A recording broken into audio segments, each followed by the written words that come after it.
Hey, we got Robbie Symons here, our Bible teacher. And you know, we've been talking about prayer, whether it's for healing, for Asya Bibi, persecuted Christians and people around us. So, Robbie, you're teaching on prayer this week. Yeah, it really does fit in so well, doesn't it? And just really the basis of the power of prayer. And our main text this week is going to be Luke chapter 11, one of the foremost passages on prayer. And what I love about even the first verse, what happens is Jesus himself is praying. And let me point out, Jesus was fully God, and yet he needed to pray. How much more do we? But here's the insight into the passage. The disciples are watching Jesus pray. Now, whatever's happening in that interaction, they are so moved, they are impacted. They watch till he finishes, and the moment Jesus is done, they're like, you got to teach me that, Jesus. They go up to him and they say, Lord, would you teach us how to pray? Because they know, just even watching his intimacy with his Father, they're like, that's working for him, and that's got to work for us.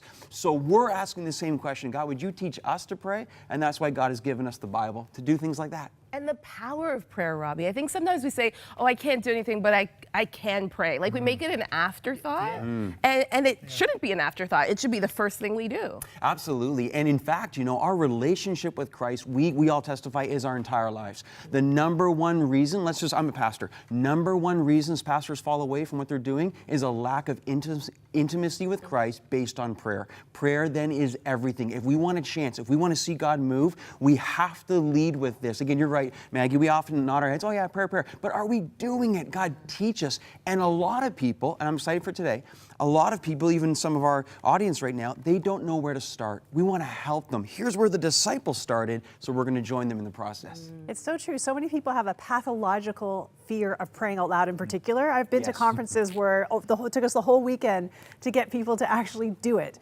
But what in its essence, prayer is just conversation with God. It's not about getting it right, is it? Absolutely right. That's true. It is conversation with God. Let's not make it more complicated than it has to be, but let's make sure that we believe in its power and to begin to talk to God. I just love the idea of breath prayers. I mean, we just preached a series on prayer within our church and the importance of just saying, if we're not doing this, then in many ways we're hypocrites too, right? Because we need the Lord. All of us know that. We don't stand a chance apart from him. Jesus said, apart from me, you can do nothing. And last time I checked, nothing meant nothing, right? Yeah. Nothing is zero. Teach us to pray, Lord. And I think the part is, you know, again, it's the relational part of it, and you don't have to use King James language, you know. No. You just talk, like as I talk to, you guys or to my wife, it's a conversation. Yes, it is. And what Jesus does in Luke chapter 11, he says, when you pray, he doesn't say if you pray. Oh, and I love this insight too.